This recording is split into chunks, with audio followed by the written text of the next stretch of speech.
Welcome to the Transforming Lives panel, the podcast where inspiration and transformation converge. Each week, we come together to explore the depths of personal growth and life-changing experiences.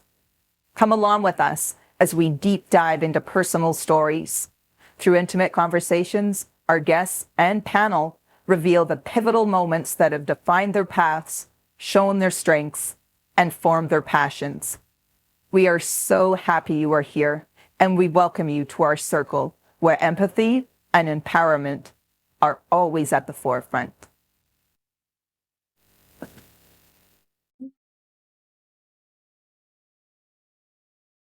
So here we are. Good afternoon, good morning, or evening, wherever and whenever you're tuning in. You've just dialed into the forefront of change, where conversations ignite action and words fuel progress. I am one of your hosts, Sharmin Prince, and Mitzi is here with us today, and we have a guest. But before we continue, let's take a moment to be centered and grounded. And if you can just join me, if you're comfortable, you may close your eyes. If not, just take a deep breath in to be present with us for the next 45 minutes so that you can hear and feel and experience transformation and inspiration and empowerment, and let go of all the burdens that you have gathered today. Just lay it aside for the next 45 minutes and be present with us. And we thank you for this opportunity. We thank you for taking the time to be grounded with us. And I want to say welcome to the Transforming Lives panel podcast. And our guest today is Diane Gilman. And she is a force to be reckoned with, reshaping the narrative of aging and challenging societal norms every step of the way. From her early days as a fashion rule breaker to revolutionizing the industry with DG2 jeans, she's proven that age is no barrier to success. At 78, Diane is just getting started on her third act, empowering women to embrace aging with confidence and vitality. Her book, Too Young to Be Old, shares the electrifying story of her life and the empowering lessons she's learned along the way. From overcoming personal heartbreak to triumphing over breast cancer, Diane's journey is a testament to resilience and self-discovery.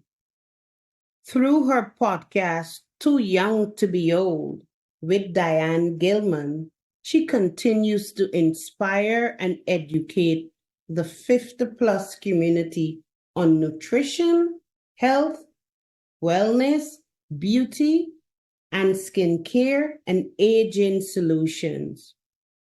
With her trademark lustrous white hair and fearless sense of style, Diane is a beacon of empowerment, urging women to define their own path and embrace their true selves.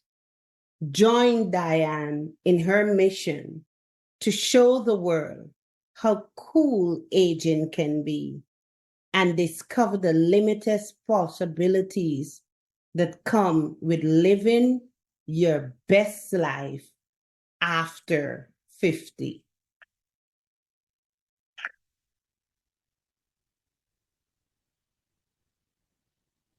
Awesome. So tell us a little bit about your story. Kind of introduce yourself to our guests, and what inspired your book, and tell us a little bit about yourself. So I think my journey has a lot of different subtitles to it. So it could be fearless entrepreneur. It could be rule breaker. It could be pioneer. The real truth is, I was born in 1945 to much older parents who had come over and escaped Nazi Germany. And I have no idea why, as even a 3-year-old, I just sat down and drew a stick figure, drew an inverted triangle, punched polka dots in it, and that was it. I was obsessed with fashion. I wanted to design, and I wanted to be a famous fashion designer, but at the time, there, apart from Coco Chanel, there were no female fashion designers.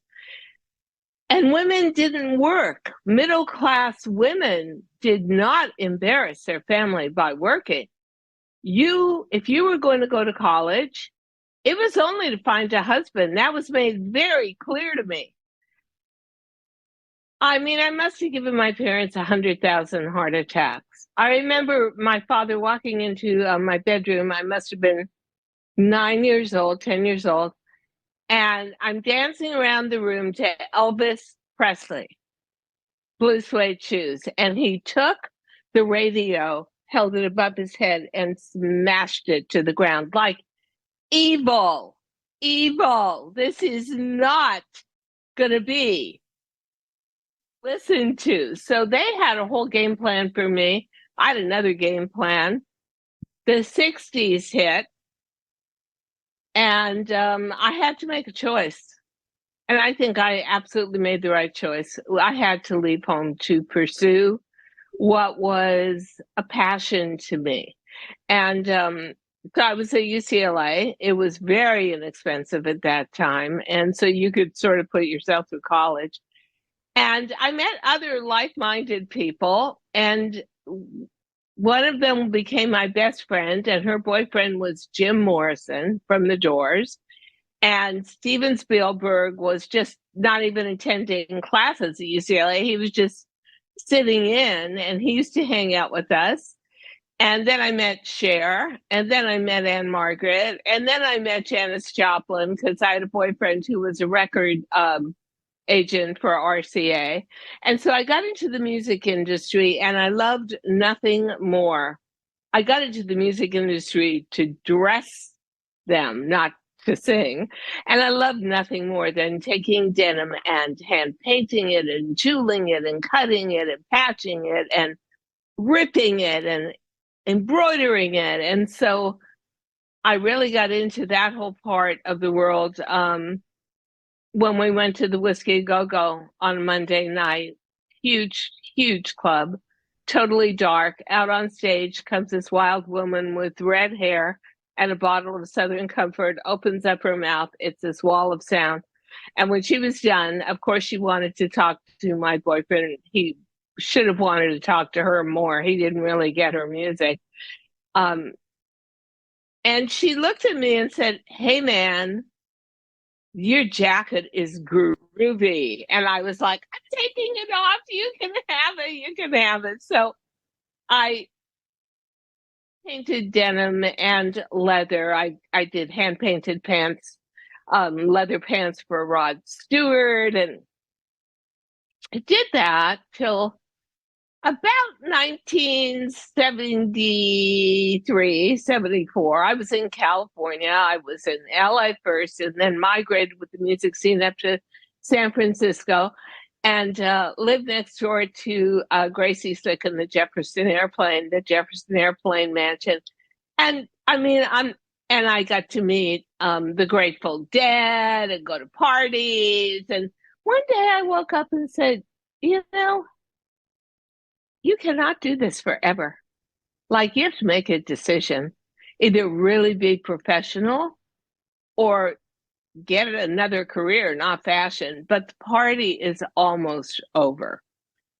And I had enough money to buy an airline ticket to New York, and I decided to come to New York. I knew exactly one person, wound up living with him for like 15 years. And nobody would hire me because I had no fashion education. And I knocked on 1,000 doors and I got 1,000 no's. And so one day I just gave up and said, okay, I'm going to get a job as a sales girl at Bloomingdale's. This is so depressing, but it got even more depressing because the only job they had was in the old ladies' girdle department and bullet bra department before Madonna made bullet bras fabulously famous. And that was really tough, except I noticed one day someone I recognized because I read Women's Wear Daily religiously every day. I thought that's really going to connect me to fashion industry. And in the end, it did. And it was a fashion coordinator at Bloomingdale's. And I stalked her and I said, hi, I'm a designer. I have a collection. I want to show it to you. And, you know, she's rolling her eyes around. But when I did show it to her, she went crazy. And they bought $100,000 worth of this little collection that I was sewing at home on my Singer sewing machine because I had no money. And I said, I can't produce this. This is huge. And they said, no problem. They funded me. They bought the fabric for me. They paid for the labor. These were people that truly believed in talent and discovering talent.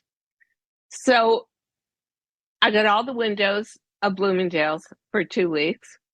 I got 2 weeks in a row, double trunk centerfold ads introducing me to the world in the New York Times. And by, I would say, 1986, one spring season, I was in the window, and there used to be like 30 department stores in New York City. I was the windows of every single department store in New York City. Ad after ad after ad. I've got it all in an old scrapbook. And I knew I needed to get bigger, and I had proved to the industry that I did have talent, because I think in both show business and fashion, talent equated to making money, right? And so I proved to the world I could make money. And then I heard that someone who had been the president of Gloria Vanderbilt had disassociated himself from that brand. So not only did he make Gloria Vanderbilt famous, but he was involved in denim, my first love. That poor man, I must have called him 100 times a day. I mean, and I finally did convince him. So we got a company, and I spent half my time in Hong Kong putting together the production team, but I also had a really fortuitous meeting with him one day, and he said, close your eyes. I'm putting something in your hand. Tell me what it is. And I said, a buckskin suede. And he said, no, washable silk. And I said, don't be ridiculous. You can't wash silk. He said, now you can. So we introduced washable silk to America. And the other thing I was really good at was painting.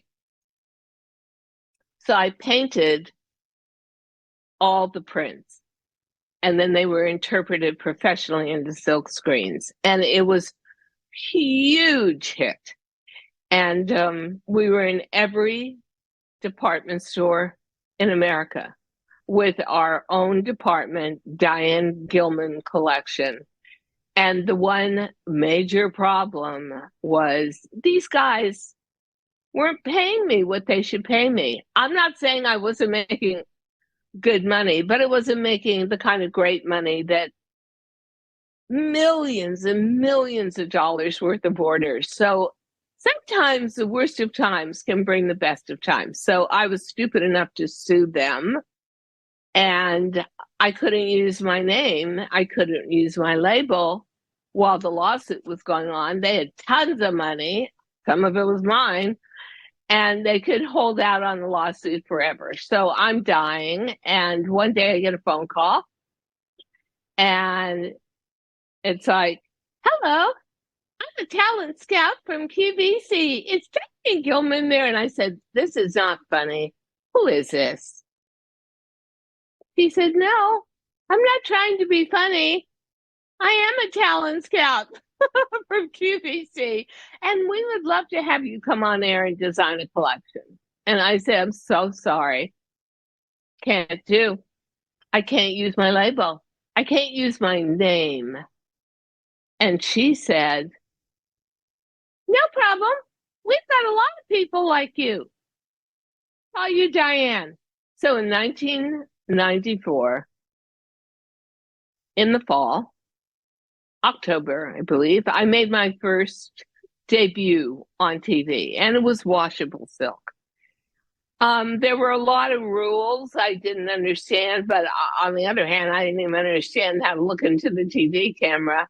But after some shows, after about 8 months, I thought, I think I could really do this.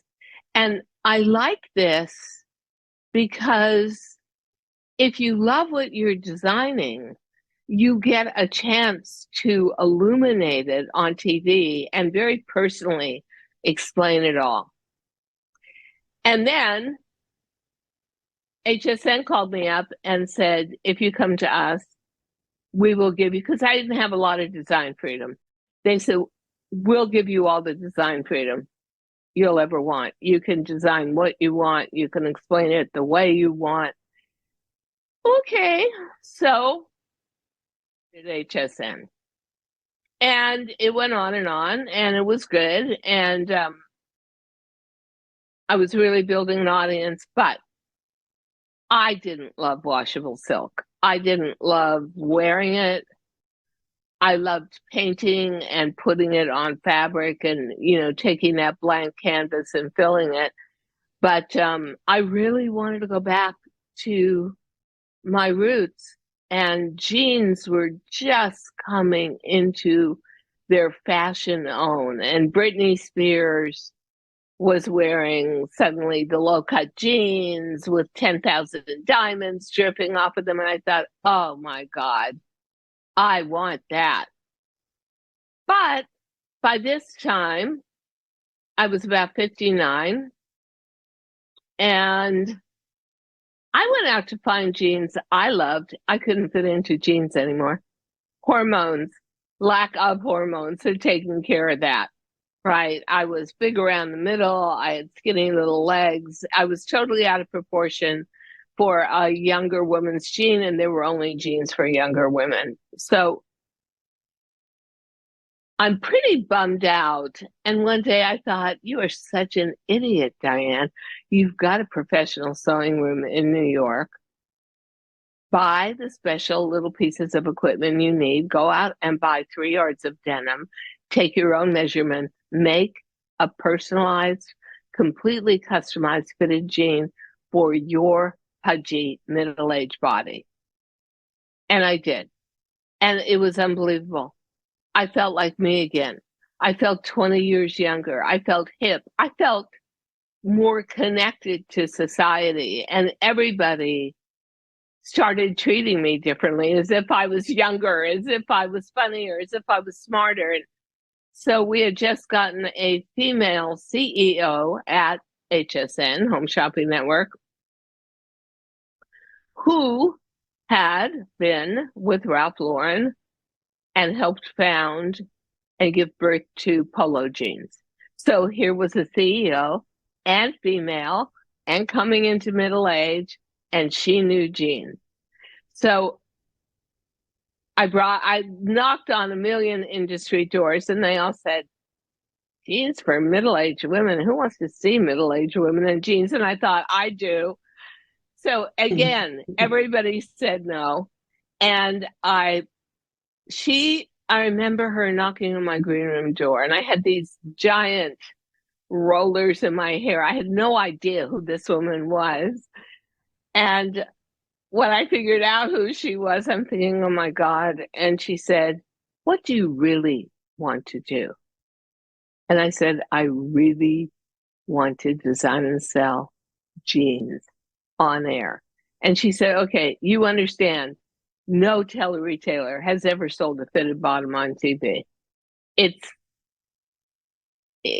not an idea that we feel comfortable with. I said, give me a chance. Just give me 1 hour.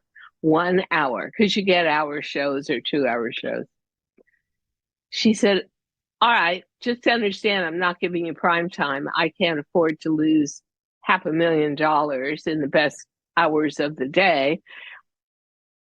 Fine, I understand. But what she didn't tell me was they gave me 5 a.m. on a February Sunday morning, and it was still dark outside, and it was bleak, and it was cold, and it was nasty. And I had a host, because you have to have a host with you, who was a 4X and was hysterical, crying, saying, I'm not putting those on. I'm never wearing jeans. I hate jeans. And I'm thinking, perfect, shoot me now. And the cameras come on, the lights come on. And I explain this is a jean for a middle-aged woman. And if you're chunky around the waist, and if you've got a spare tire around the middle, and if you've got a shelf derriere that falls straight down, this is going to be perfect for you. And this is going to reconnect you with your youth and your best times and your best memories. And we sold out of 5,000 jeans in 3 minutes. And still, people in the industry just said, it's a fluke. It's such a dumb idea. Yeah, well, that dumb idea went to $100 million a year at retail. I became the #1 fashion personality. I broke every sales record. And then I thought to myself, we're leaving money on the table. There's QVC International. Why aren't I doing that? Other people are. So I went to the CEO of QVC and said, look at my track record. Look at the money I'm making HSN. Give me a chance and put me on in a country that speaks my language, UK. And they did, and we instantly shot to #1. I opened Paris, France for them, shot to #1. Milan, Italy, #1. Dusseldorf, Germany, #1. Then I went to the shopping channel in Canada, convinced them to put me on. We were #1. And TVSN Australia. So I guess you could say I'm a pioneer in the way that 2 ways. #1, if I had an idea that I truly believed was a good idea, I don't care how many people tell me no, or insulted me, or thought it was stupid. I still believed in myself. And I still thought, I'll find a way, because this is a good idea, a great idea. I called it my light bulb moment. The other thing that was fascinating about the event was I was 60 years old. There was nobody left, no contemporaries left in the fashion industry. They'd all drifted away, gone out of business, moved on. And it was also generally, classically, really old to be a hit on TV and have a huge following. I mean, I wasn't Carol Burnett. I was only Diane Gilman. So I broke every sales record forever. And then at 72, I was going crazy. I was just traveling. I was like commuting to Europe. I had so many different studios I had to get to.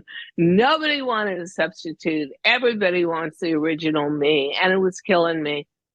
And on Christmas Eve of 2017, I was diagnosed with breast cancer, stage 3. Had to go on air I demanded to go on air. They thought it might be a good idea if I just disappeared for a year. I went on air, said goodbye, said, I've got another job, a temporary job, saving my life. I'll see you all at the other end of that. And I did what every other woman does with breast cancer. I went into treatment. I had to get a double mastectomy. I had to get all my lymph nodes removed. I mean, I'd really done a number on myself because I didn't want to stop working. I just thought, oh, it'll all go away. That just symptoms are stupid. No. I came back Thanksgiving of 2018, probably too soon. And my body was just battered by all the treatment. Went on air.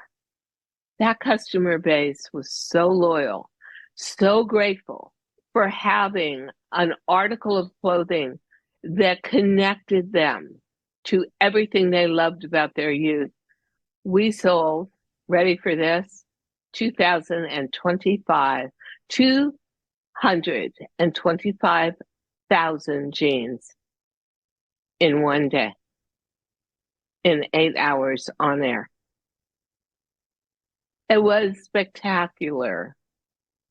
And of course, everybody wanted me back, working every insane hour. And I'm trying to do that. And I'm not feeling great, but I've got this giant mechanism that revolves around me and there's no way out of it. Then COVID hits.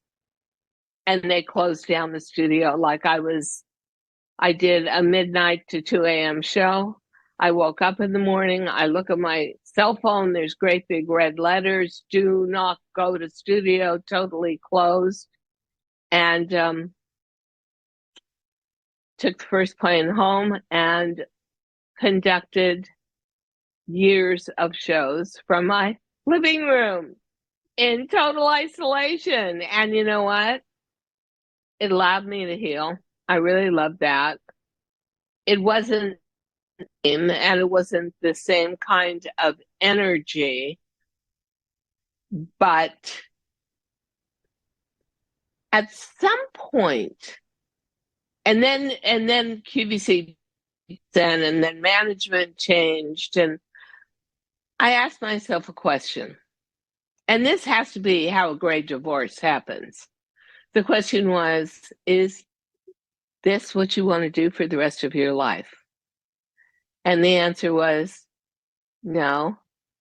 And are you crazy, Diane? You're number one. You've broken every sales record in the history. You've got a base audience of almost 700,000 women. And I thought back to myself, and what was the essence of me when I was younger? I was a risk taker. And the risks paid off. And what was I when I was younger? I was brave. And I made a promise to myself that I would live every moment to its fullest. So do you think you're living every moment to your fullest right now? No. What do you want to do? I want to give back. I want to create a legacy. I want to make women in my generation, or from 55 onwards, more educated about aging, more at ease with aging, living their best life, maybe for the first time in their life. Make them see that your older years can be super productive and really satisfying, and you can paint your life picture your way. And so I took a leap of faith and I left. Insane, but I left. But it wasn't insane. It was really the right thing to do. And I thought, oh, this is like jumping off the Empire State Building with a bungee cord you haven't tested. What have you done to your life? And so about 4 weeks into not being on air anymore, and I had sold my company, and okay, You know, I'm not someone who's a woulda, shoulda, coulda kind of girl. If I'm going to do something, I do it and I don't look back. I spend absolutely zero time on regret. I get a phone call, another mystery phone call, like the QVC phone call, and it's like, "Hi, is this Diane? I have an established podcast. I've watched you on TV. I love you, and I think you'd be great at podcasts. Do you want to try being my co-host?" And I thought, oh, okay. Well, it's being in front of a camera. I'm good at that. It's talking. God knows I'm good at that. And yeah, and I could use a lot of my skills from tele-retail. I did it. And about 12 weeks into it, 14 weeks into it, I thought this, and my co-host, the man who invited me on, I felt like, you know, I want female guests on. I mean, this is not fair to this guy. So everybody said, do your own podcast. I'd never been on air without a co-host, even though I bitched about them all the time. And I thought, really? Could I do this? Now we are just voted into the top 15 podcasts on YouTube for women over 55, life issues. It's good. It's all good. I just won a couple of awards, and I wrote during the time I was in treatment, I wrote Too Young to Be Old. I love the title so much because, you know, a great part of aging is in your head. And so you can, in your head and heart, always be too young to be old. So I thought that's going to be a good title for a podcast. Then women wanted more fashion from me. So I started a second podcast, Fashion Thursdays with Diane. And I'm loving it. I'm having a blast. And I hope I'm making a difference. Then a group called Women Thrive came to me, international group, and said, we're doing an anthology book. Would you like to write one of the chapters and be on the cover and have a whole cover story done on you? And we publish a magazine. And so in the last 4 months, I've been a cover girl on magazines twice. I just wrote my third published piece and just decided, let's do a fourth book. So here I am, reinventing myself, reshaping myself in years and a decade, 70th onward, where a lot of people give up and say it doesn't count anymore. Every minute counts. And if you have ever been through a mortality-based illness like cancer and you come out the other end, you know you're here for a purpose. You know you're not here coincidentally. You're here for a reason. Find the reason, repurpose yourself, and go for it. So, yeah, that's what I'm doing. Thank I you. think it's really great. You really highlighted the fact that, you know, it is that believing in yourself and just, you know, haters are going to hate. People are going to say no. It doesn't matter. It doesn't matter what people think of you. It matters what you think of you, and that you just keep that focus and keep reinventing yourself and looking on. It's a competition with yourself and no one else. And it's to be the best you can be. Yeah. Yeah. And it was very interesting because when I learned this at a very early age, and again, it didn't matter how much passion I had for fashion and for actually being an entrepreneur. My parents could not accept it. So I had to make a choice early in life, in my late teens, walk away from family and pursue my dreams, or trash my dreams and go with family. And that would have killed me. I would have wound up at, a 600-pound recluse living in my parents' basement. Seriously. So I left home, never took a dime. And my cousin Nancy, who was always brought up to me, she was like 1 year younger. Cousin Nancy was the perfect girl. Went to college to become a nurse, married a pre-med student, became the receptionist in his medical office, had 7 children. Yeah. So at some point, 35 or 40 years later, I decided to try and go back home. I was pretty world famous by then. And I thought, surely they're going to accept my decision and see that it was right, that it generated a lot of good things and a lot of really spectacular things happening. And when I went home, my mother looked at me. Somebody said to my mother, "So aren't you really proud of Diane now?" And my mother said, "Should have married a doctor like her cousin Nancy." And that was it. There's why I left home. So I think 2 things all my life.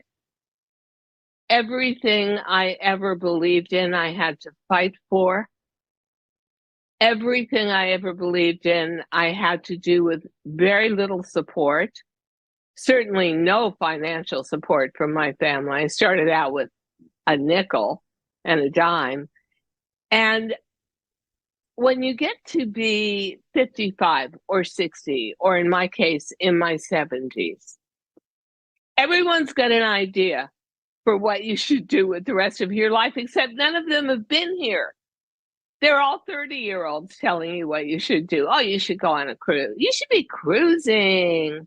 Well, you shouldn't be working. You should be relaxing. No, I should be doing what I believe in and I want to do. So once again, I think trying to be a beacon of light and a paradigm of what your 70s and your 80s and beyond can be. I'm pretty much on my own here. Yeah. Well, somebody's got to lead the charge, and there's nobody better to do it than you, right? Who knows? Who knows? It is to me, it's up to me. Yeah. Diane, So where did you get your inner power and resilience from? I hate to say this, and it's going to sound terrible, but it's true. I came from a household that was a little bit violent and a father that was completely out of control. And I think from the time I was about 3 years old, I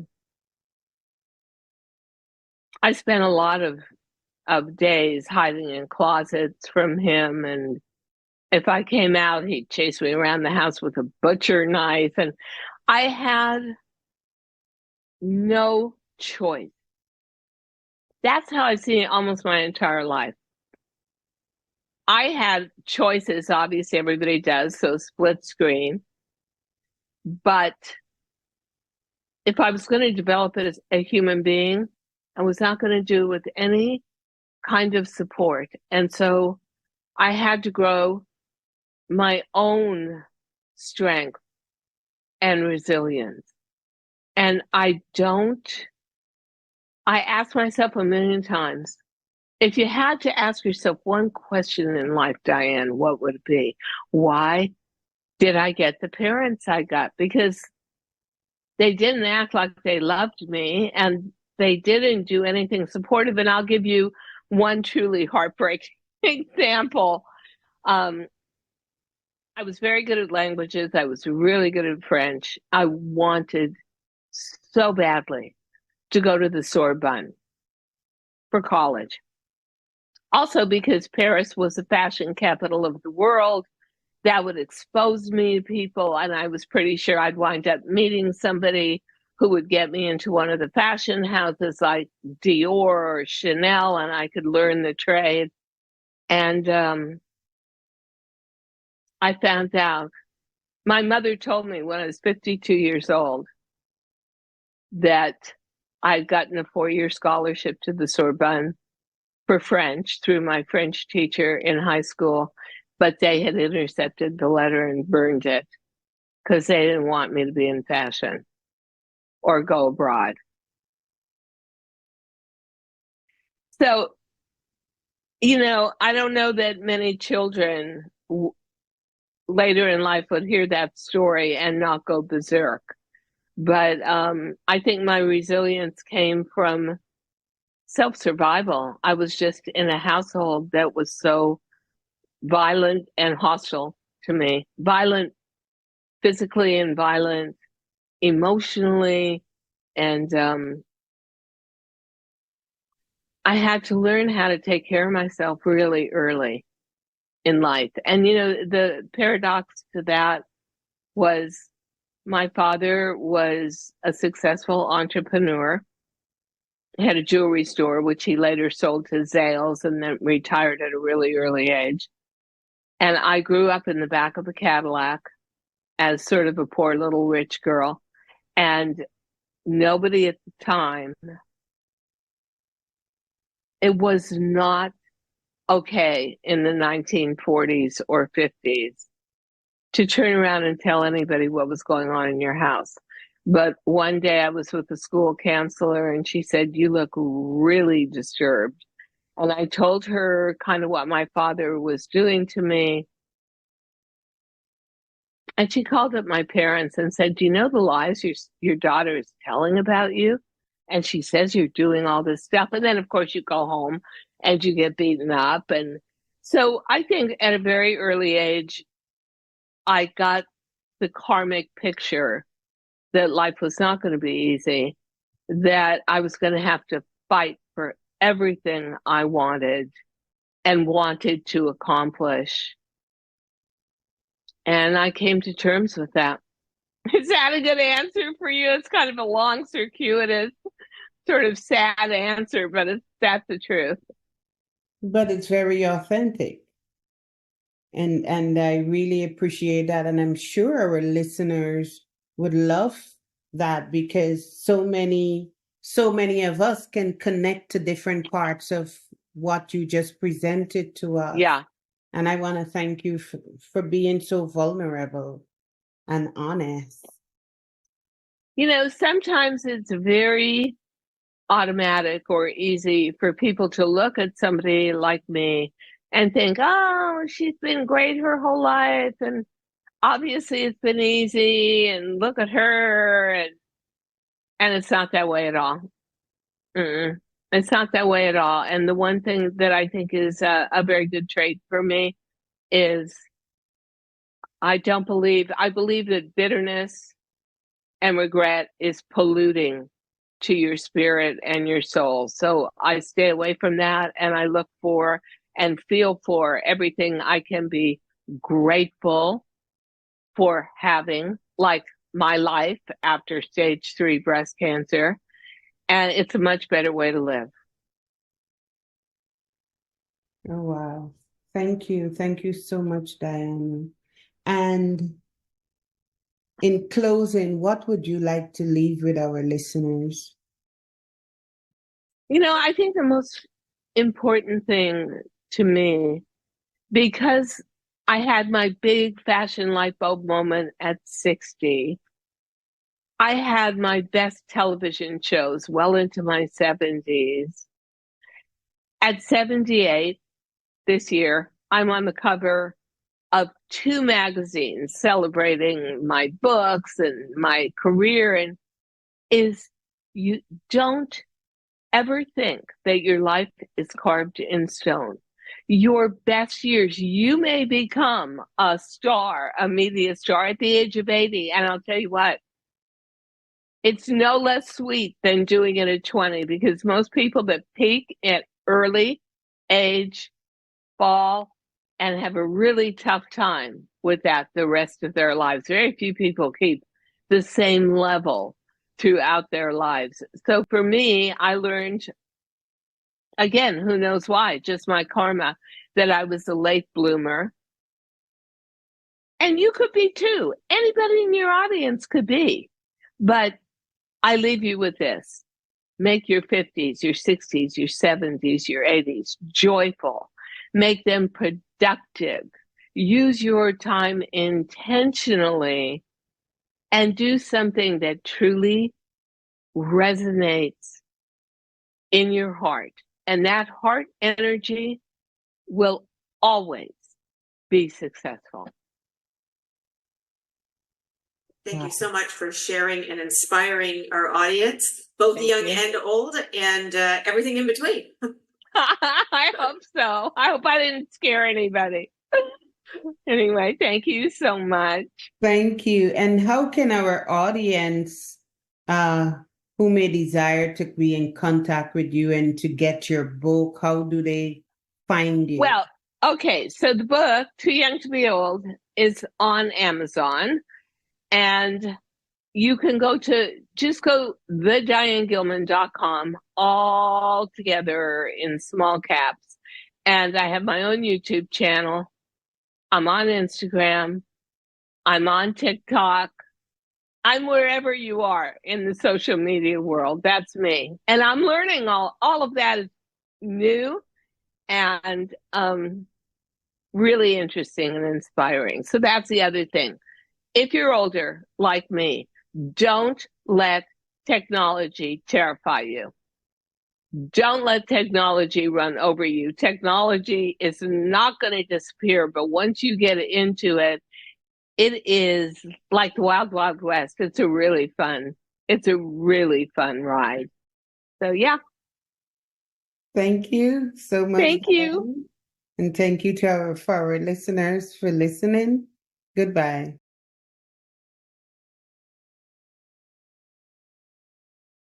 Thank you so much for joining us today on Transforming Lives panel podcast. We hope that you received some nuggets of wisdom and seeds to plant along your journey of transformation. If you enjoyed what you heard today, we encourage you to let us know and to share us with those that matter in your life. If you would like to connect with anyone from the panel or our guest speaker, you can find all of the ways to connect in our show notes. We have so much gratitude for you, and we are so thankful to be a part of your day. Until next time, take great care.